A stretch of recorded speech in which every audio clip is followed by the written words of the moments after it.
They might throw themselves against the walls. Like how much harder does that make it on me? Have you ever thought about that? Don't do that to me. It's weaning day here at Running Springs. It's actually the second of the season. So today we are weaning both Woody and Benedict. So Woody and Benedict are our two oldest colts at the moment who have not been weaned. Our last three babies, we're gonna wait until probably October, just because their birth dates are a little bit more spread out.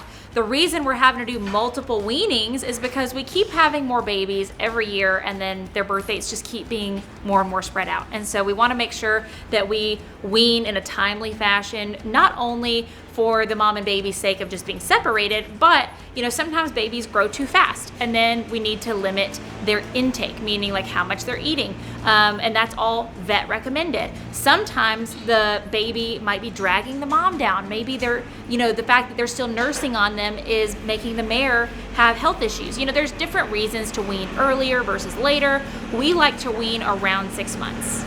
Now, I'll get into why we're doing it today in a moment, but let's go get our first weaner. We go by the Farmer's Almanac for a lot of things here at Running Springs, weaning being the main one, but for instance, we have a colt that we will be gelding here soon, and so when we scheduled his gelding procedure, his castration, we actually went by the Farmer's Almanac. I don't know why. I know some people think it's hoop-de-doo, but it seems to help. And so especially with weaning, we've noticed that in the past when we've weaned with it versus without it, it just seems to go a lot easier, simpler. Moms don't get as upset, babies don't get as upset when we wean with the Farmer's Almanac. I think it has to do with the moon, tides, whatever. I don't know. Who am I to question it? I just go by it. So how I do it is I just Google, Farmer's Almanac 2026, August, weaning dates, and it'll usually give me like 2 dates. You want to do a little graphic? Yeah. That's how I do it. So it said today or Thursday, and I prefer to do it at the beginning of the week if I can, so that I have like full staff for the most, probably stressful part, so that they have the most amount of eyes on them as possible. So we are going to be grabbing Woody and Benedict, wherever he is, and both of their mothers. What we're gonna do is we're gonna lead them as we normally would with their moms on their mom's side until we get to the stalls that we're gonna put them in, which Bo is already waiting. He's gonna hang out with them. Bo's our 26-year-old gelding. We're going to put the babies in the stall and then just keep walking with mom. I don't think either of the moms will care. We're gonna try to put them in the new barn because it's like a completely different building and where they can't really hear each other as well. If for some reason the mom puts up like some sort of stressful whatever, if she starts whinnying and doesn't want to go, then we do have a stall ready for them upstairs. So my bangs they're causing issues in the wind. We are going to give them both ulcer guard and electrolytes before we put them in their stall. That is to make sure that they don't get ulcers and to make sure that they drink, because we want to make sure they stay hydrated. We don't want anybody colicking from stress.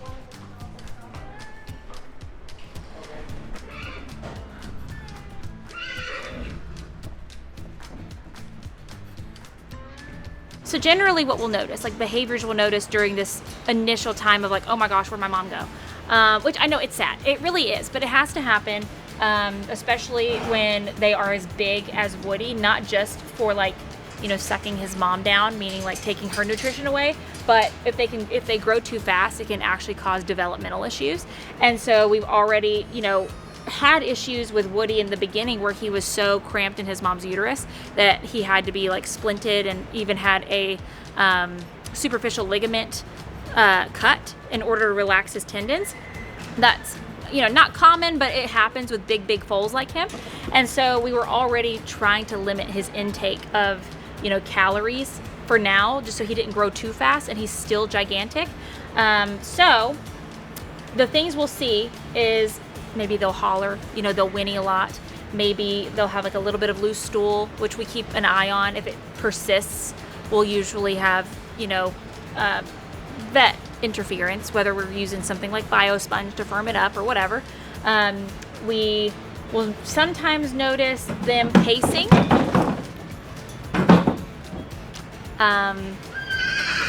Scraping water buckets and flinging it all over everybody. Sometimes that too.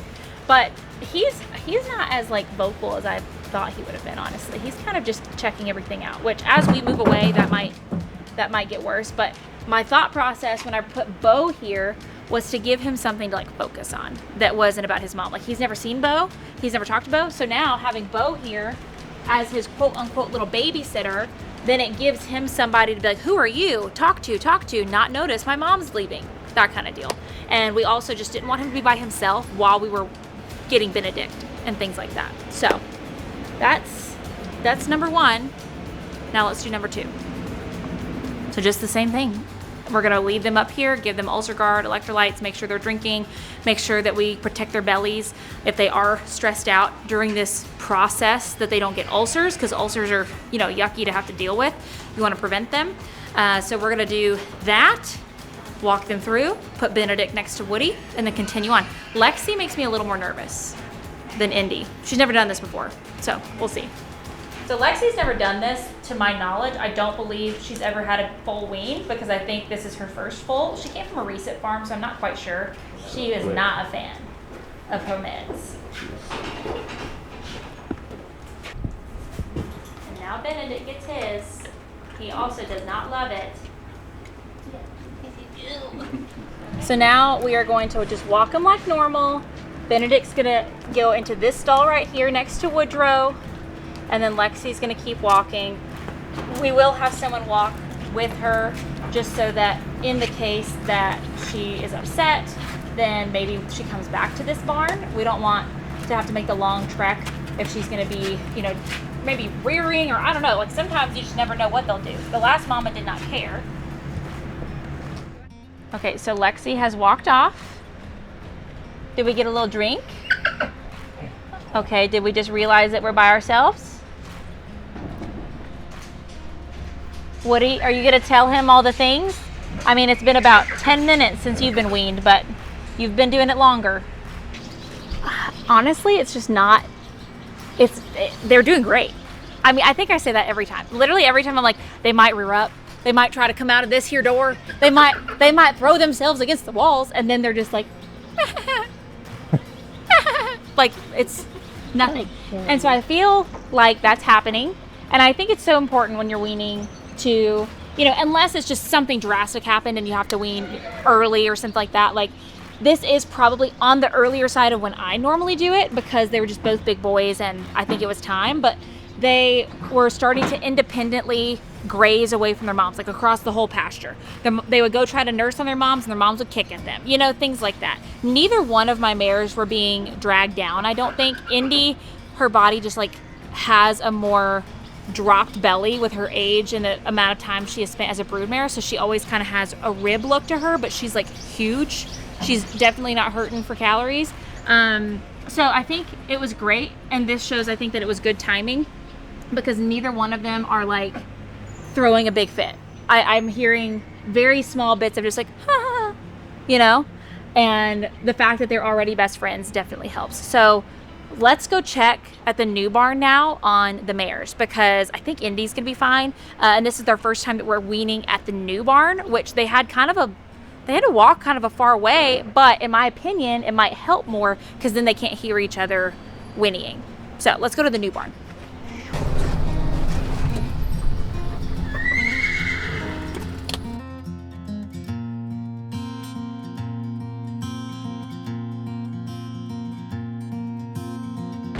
I am so grateful with how chill this has been. I mean, generally speaking, the most angry and upset they will be is right off the get-go.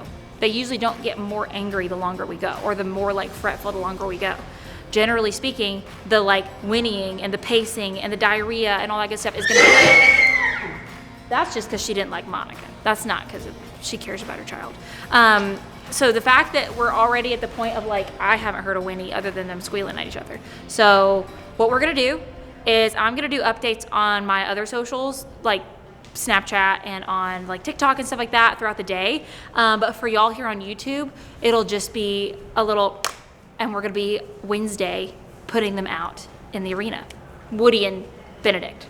Can you do the clap again to go to?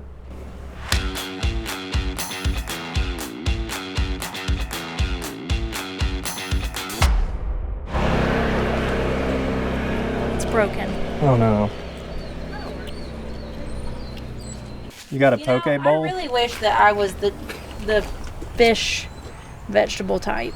I wish you were adventurous with food. I wish. Like, that's the thing that people don't understand. I don't want to be picky. Yeah. Like how much harder does that make it on me? Have you ever thought A about lot. that?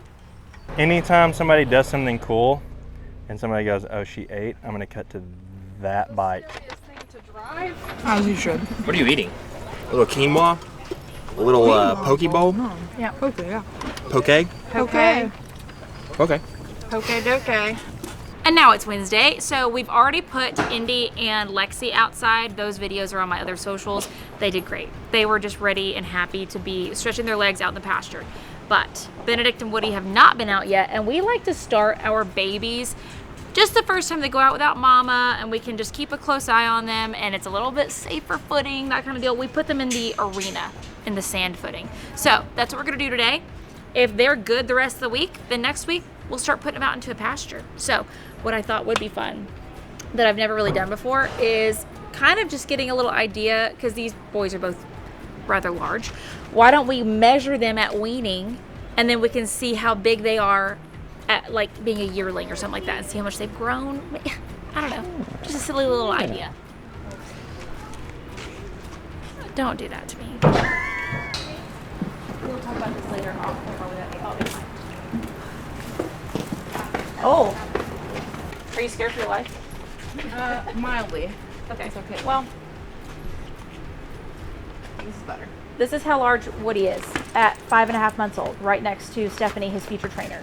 And he's throwing a little bit of a fit. But look how large this thing is. Benedict doesn't get the like attention he should, because he's also a big boy. He's just not like gargantuan boy, you know? So we're gonna measure them both. I would say look at him as he stands there proudly and guess how tall he is, but he's just gonna do little circles with his little floopies. So I think he's just gonna be huge. Watch him be taller than Gracie. I think he's even like a little splayed out right now. And still. Good boy. Good boy. So he is 13.2 on the dot at the wither. 13.2 hands. So that's only 2 inches smaller than Gracie. 1 centimeter. That's good enough. That's good enough. And that is 14.1 1/4. 14.1 1/4. Okay, we're going. So he is much smaller. He's like 130 centimeters at the that. Good boy. Okay, and he is 13.5, like just over 13.5, which is like 134 centimeters. There's no hole in that one.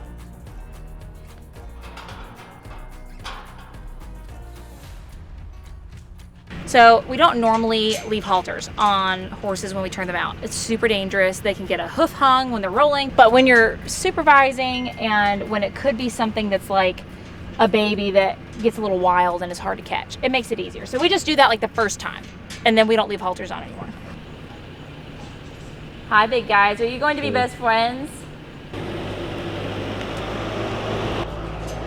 And we're down. Oh, full rotation. Please don't get cast. Oh my, the leg, stop! Why did you have this entire arena and you put yourself into that corner? Do you see how much area he had to do this?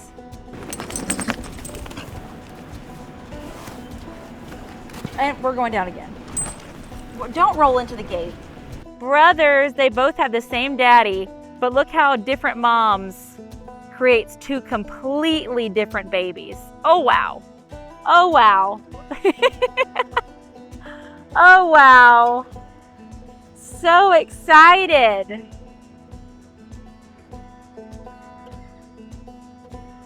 Look at them running and playing together. They're brothers and besties.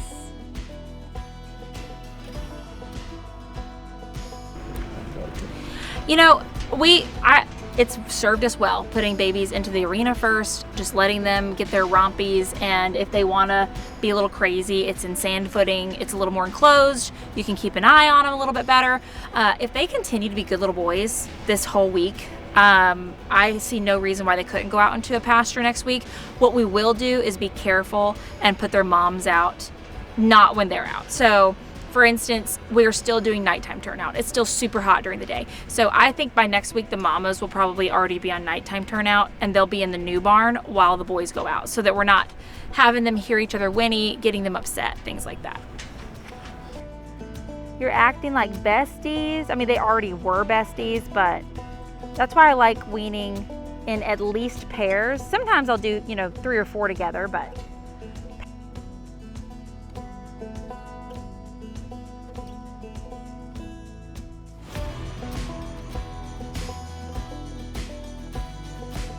oh, they're brothers. So both of them have the same sire. It's kind of funny to see 2 babies that are bred for 2 different things, but they have the same sire. So, Benedict has a very accomplished Western pleasure dam. Waffle House is the mother of Benedict, and so she's still out there showing. She's a multiple-time world champion, Congress champion, all the things. So she was bred to VS Code Red, who back in his day was a Congress champion in Western Pleasure, Congress champion, NSBA world champion, bronze world champion in the Western Riding, very much a Western all-around guy. Well, he has been a phenomenal producer in not just the Western events, but the English events, and so I also bred him to my thoroughbred mare and have this super hunter typey baby as well. So same sires, very different moms, 2 very different babies that are both, in my opinion, exceptional.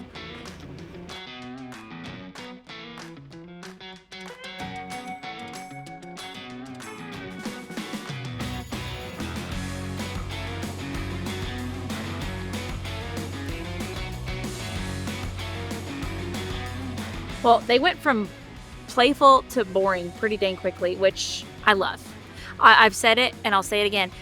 I hope for the most anticlimactic weaning videos always. If I had to choose one saga that I'm like, yeah, I never want something exciting to happen during that, it's weaning. So that's amazing. Our second weaning is now done. We have 1 more round in probably 6 to 8 weeks, so stay tuned for that. And we will keep y'all up on this year's babies because they're growing up. So let me know if you have any questions and stay tuned for more.